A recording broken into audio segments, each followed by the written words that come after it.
1.9. Speaker 1. Ever since I was a child, I wanted to be an archaeologist. I love history. I love reading historical books. I love going to museums and looking at artifacts and reading where they came from and, when they date back to. And it's just something that I've always wanted to do. The idea of traveling around the world, going to visit, visiting faraway places and doing excavating and stuff has always fascinated me. In fact, a friend of my father-in-law's is an archaeologist, and the tales she tells are absolutely amazing. I think she's she's somewhere very exotic right now, and I'm always very jealous when I talk to her. Speaker 2. The thing I'd hate to do is to be a hairstylist. I can think of absolutely nothing worse than having to stand up all day touching people's hair and dealing with complaints, and I think that would be my idea of a nightmare. I do know 2 people who are hairstylists, and both of them have had horror stories where they've completely destroyed somebody's hair. A friend of mine left a perm in someone's hair too long once, and all the hair burned off and it turned orange. What can you do? I mean, that's a complete disaster. And the other person just completely messed up a haircut, and the woman threw a fit in the salon and started crying. So I just think it would be terrifying. 1.10.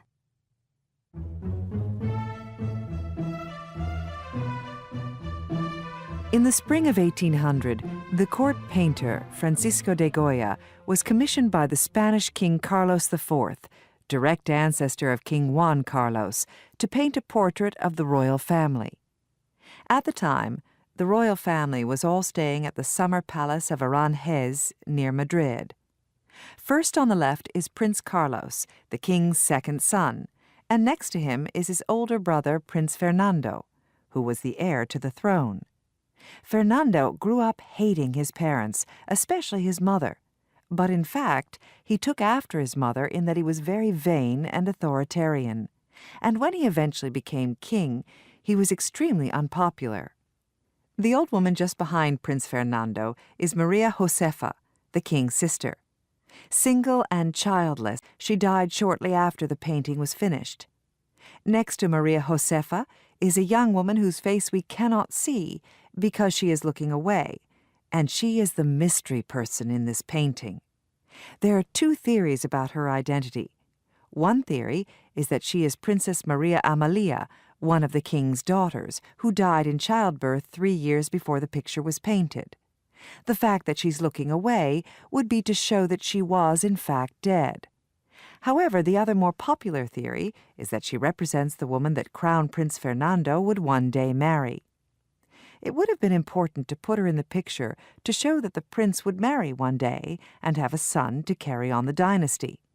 If this theory is true, the woman would be looking away because she didn't actually exist at that time. In fact, Fernando did marry, not once, but 4 times. The young girl next to the mystery woman is Princess Maria Isabel, the king's youngest daughter. She went on to marry and had 12 children. Next to her is the queen, Maria Luisa. Goya made her the central figure in the painting because she had a very strong personality and she completely dominated her husband, the king. As a young woman, she had been very beautiful. In middle age, as she is here, she was still very vain. She tried to compensate for the fact that her beauty was fading by wearing exquisite dresses and jewelry, as we can see in the picture. The little boy with the queen is her youngest son, Prince Francisco. He was a very sensitive boy, and he suffered all his life due to the fact that he looked incredibly like one of his mother's lovers. As a result, people assumed that he was not the king's son. The king, who is standing next to him, was a weak man. Although he came to the throne full of ideas and dreams, his wife and his advisors made sure that he never managed to achieve any of them, and he died frustrated and disappointed. The king's brother is standing behind him, and on his right, although you can only actually see part of her head, is the king's eldest daughter, Carlotta. Her parents arranged a marriage for her when she was very young. She was an ambitious girl and eventually became Queen of Portugal. The final group of 3 figures shows the Queen's brother, Don Luis de Parma, his wife, Maria Luisa, and their first child, a baby boy. In fact, Maria Luisa was not only Don Luis's wife, she was also his niece, as she was the king's second daughter. In fact, Don Luis was supposed to have married the king's eldest daughter, Carlotta, but he fell in love with Princess Maria Luisa, who was lively and intelligent, and he insisted on marrying her. The royal family didn't all pose together for the painting. It would have taken too long. Instead, Goya made individual studies of each family member and later used them to create this work. The painting took him 2 years to complete, and it was the last royal portrait he ever painted. Incidentally, he included himself in the painting. He is standing in the background on the left behind the 2 princes. Carlos IV called this painting the Family Altogether picture, and it was originally hung in the Royal Palace in Madrid. 1.11. 1, I definitely agree. 2, I totally agree. 3, That's what I think too. 4, Absolutely. 5, I see your point, but 6, I see what you mean, but 7, I agree up to a point, but 8, I completely disagree. 9, I don't agree at all. 1.12. Part 1. Where did your family originate from? My mom's side of the family is from what is now Croatia. When she was born, it was in between Italy and Yugoslavia. And my dad's side of the family is from Italy. Why did you start researching your family tree? The reason that I started researching was because I have 2 older sisters, and they're both 10 and 11 years older than me. So growing up, I actually never met my dad's parents, my grandparents on my father's side. And my grandparents on my mother's side were very old, and luckily my grandmother lived until she was 100, but I didn't really get to know my grandfather that well. So just out of curiosity, I was just trying to understand my immediate family, my grandparents, and in talking to my mom and talking to my father, just kind of learning that they themselves led very interesting kind of journeys over here. And the more that I went to look into it, the more interesting the stories became to me. When you start researching, what's the first step, the first thing you do? The first thing that I do when researching, or the first thing that I did when I started researching, for me, it was very organic, and I just started talking to my parents. And then they started talking, or they introduced me to family that I had met when I was a child, but I had talked to my cousin who's a judge in Italy, or my cousin in the Bronx who knows my dad's side of the family. So that was kind of my immediate. And then I started to branch out from there using Ancestry.com or, different resources, even just going to the public library and seeing if I could dig up documents that way. In practical terms, how important is the internet in researching family history? Yeah, and I think the internet obviously is extremely important. I mean, it just makes finding information and being able to look at so many different resources so much easier. Something that would take probably months or a year, you could probably do in a few days or a few weeks online. And just the communities of people that you can be introduced to that have done similar things to you, I think that's a huge benefit as well. So you can start talking to people who give you advice, just going to message boards and seeing what people have done in the past. And a lot of times, hurdles that you might come across, they have already solved them for you. They have hints for you about how to get past them. So I think that's, to me, has been the biggest help. How far back have you been able to trace your family? I've been able to go back as about 4 generations with my family. I'm still searching and still talking with some family members in Italy about what information they know and trying to use local offices there to see if I can get marriage licenses and birth certificates of my grandparents and their parents. But it's the further back you go, it becomes a little bit more difficult. So I'm at about 4 generations now. 1.13. Part 2. Why did you go to Ellis Island? I feel Ellis Island was a good place because it was such a hub of activity, and there is so much information that is at your disposal. So again, it kind of allows you to see when your family came here, it's that initial stepping stone that they started with. How did you feel when you went there? It was the first time that I'd been to Ellis Island, and having grown up in New York, that's kind of quite surprising that I'd never been there. For me, it was just, I felt like I was kind of walking through history a little bit, and it was much different when, my great uncle was coming through, but you kind of still get that sense of the hope and the freedom that, knowing that my immediate family was trying to just leave such poverty and, really seeing that American dream and having that hope, you kind of just get that sense of so many people were coming through here, and this was just like, I finally made it, and you kind of feel that as you're walking around. And what did you find out about your family there? When I went to Ellis Island, I was able to find on my dad's side, when his great uncle came over, a lot of the documentation when he actually came over. And how did that make you feel when you found that? When I came across his documentation, it was a very emotional moment. It made it made an aspect of the story very concrete for me, just knowing that he, did come across and he kind of went through the hallways of Ellis Island, and, it allowed me to create in my own mind a very specific, concrete event that happened. So oftentimes when you're doing research, it can be very abstract and you're just kind of learning a piece of this and a piece of that. But seeing something very physical just kind of brought it home for me. And your dad's great uncle helped the rest of the family to come? My dad's great uncle actually sponsored the majority of my dad's family to come over. So along with my grandparents, my uncle, my father, the other side of my father's family, his cousins, their parents. So he was the first person that, when he came over, he was, I believe, 15, and just kind of working in the streets, working as an ice vendor, working construction, and slowly but surely, he was able to bring the majority of the family, who at the time was living in southern Italy, which at that time there wasn't much going on in southern Italy, to come over and plant roots in New York.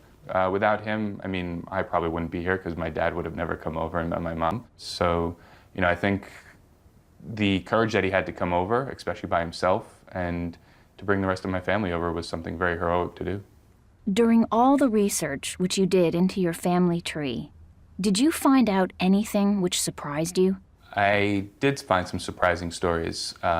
When my mom left, she had a passport just to go visit her sister in Italy, and she basically left the country illegally, and she sought political asylum in Italy, and she had to live in a refugee camp for about a year. And my aunt at the time, they wouldn't allow her a passport, so she had to basically cross the border, running through the woods with her 2 kids in the middle of the night.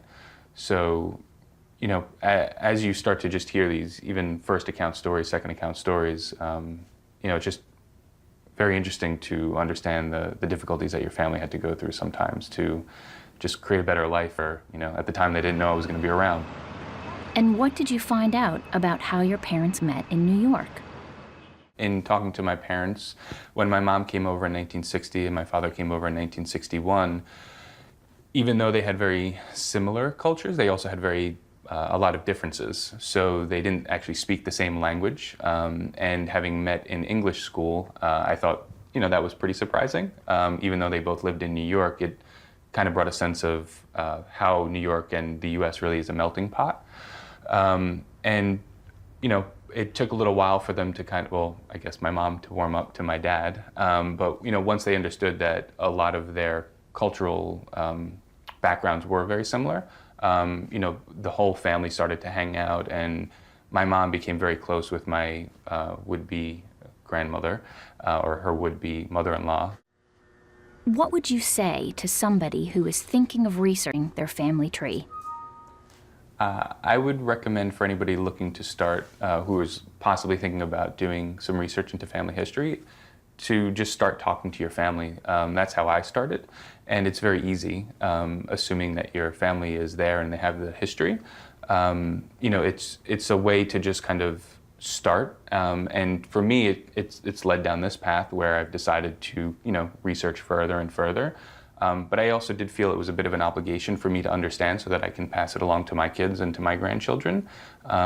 Because, you know, if I just would have never started asking my mom, I wouldn't be able to tell my kids about my uncles coming over from, you know, to America in the 1920s and, you know, working as an ice vendor, or my great uncle rowing across, you know, in the middle of the night to escape Yugoslavia. So to me, it's led to a lot of information that now I can pass along, and, you know, to me, that aspect is important. 1.14. 1. And the more that I went to look into it, the more interesting the stories became to me. 2. And then I started to branch out from there using Ancestry.com or, you know, different resources. 3. You know, even just going to the public library and seeing if I could dig up documents that way. 4. I was able to find on my dad's side, when his great uncle came over, a lot of the documentation or the documentation when he actually came over. 5. When I came across his documentation, it was a very emotional moment. 6. And slowly but surely, he was able to bring the majority of the family, who at the time was living in southern Italy, which at that time there wasn't much going on in southern Italy. 7. You know, the whole family started to hang out, and my mom became very close with my would-be grandmother, or her would-be mother-in-law. 1.15. How much do you know about your family tree? My family tree? I don't know a whole lot about my family tree, but I do know that my relatives came from Scotland about 3 generations ago. Have you ever researched it? I have researched it a little bit. I found out recently that my family was booked on the Titanic, actually, at one point, and then due to the measles, they had to bail at the last minute and get a new boat. How did you find that out? My brother researched my family tree when he went to Ellis Island and discovered some interesting facts about our family. Yeah. Is there someone in your family that you would like to know more about? I would love to know more about my ancestors, for sure. Why? Because it would be interesting. How much do you know about your family tree? I know a fair amount about my family tree. I know that my father's side of the family is from Scotland, and my mother reigns from Hungary, and that's where most of our family on that side is from. Have you ever researched it? I've done a little bit of research into the Scottish side of my family. I know that I had a set of twins in my family from there that moved to Canada when they were just small boys. Is there someone in your family that you would like to know more about? I would like to know more about my great-grandfather. He was one of the twins that moved to Canada. His parents died of some sort of famine that I don't know much about, and I'd love to research that. How much do you know about your family tree? I know a bit about my family tree. I know that my mom's side of the family comes from Italy originally, generations back. And my dad's side of the family is from Ireland and Wales. My dad's actually from England, but his family is from Ireland and Wales. Have you ever researched it? I didn't research it personally. My mother and her sister have researched her family pretty far back, so I know a bit from them. And on my dad's side of the family, I have immediate family from those places, so that's how I know. Is there someone in your family that you would like to know more about? I'd like to know more about my great-grandfather, I think. He was a jockey in Ireland, and I think he had a pretty interesting life. How much do you know about your family tree? I wouldn't say I know too much extensively about my family tree. I know I'm Polish and French Indian, but I only know up to my grandparents. I've never really researched into the history of my family or my family tree that much. Is there someone in your family that you would like to know more about? Probably my grandfather on my father's side. He died when I was pretty young, and I know he had a lot of hobbies that I'd be interested in, but I didn't really get a chance to spend a lot of time with him. So. 1.16. 1. Due to the measles, they had to bail at the last minute. 2. I know a fair amount about my family tree. 3. My mother and her sister have researched her family pretty far back. 4. I only know up to my grandparents. 1.17. 1. I'd say that. 2. If you ask me, 3. Personally, I think that. 4. Personally speaking, 5. In my opinion, 6. in my view, 7. I feel that. 8. My feeling is that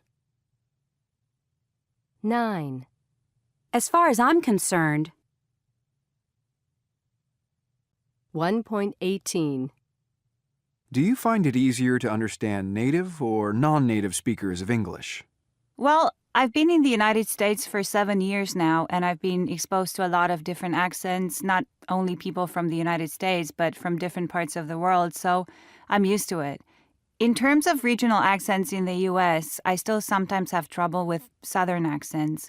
They're a little more challenging for me because I don't live in the South. The most stressful thing, I think, is talking on the phone because you don't have the face-to-face interaction, so it can be tricky. Do you find it easier to understand native or non-native speakers of English? I find native speakers easier to understand because they speak more clearly than non-native speakers. But some native speakers can be difficult to understand too, because they talk too fast. And even though I can usually understand native speakers better, I have more confidence when I'm talking to a non-native speaker because I know that neither of us speaks perfect English. So I'm not as worried about making mistakes or being embarrassed. How do you feel about having your English corrected? Well, it hasn't happened much lately, but I don't mind because that's how we learn, you know? We learn from our own mistakes. Sometimes when I'm tired, I might make a mistake with a third-person form, you know, but usually people are quite tolerant. And sometimes I catch my own mistakes, so I'm able to correct myself. How do you feel about having your English corrected? I love to have native speakers correct my English because it helps to pinpoint my mistake. But some people can overdo it. For example, I had this coworker at my job, and every time we had a conversation, he used to correct my mistakes. If someone corrects you constantly, you just don't want to. But when they give me words that I didn't know before, then it's appreciated. 1.19. Do you have any funny or embarrassing stories related to misunderstanding someone? Yes, this happened a few years ago. I was trying to organize an evening out with some friends, and one of my friends picked a place for all of us to meet, and he said, "Let's all meet at Hideout." he meant Hideout, like a hiding place, which was the name of a bar. But I completely misunderstood him and thought he said hideout, 2 words, like Highdoubt.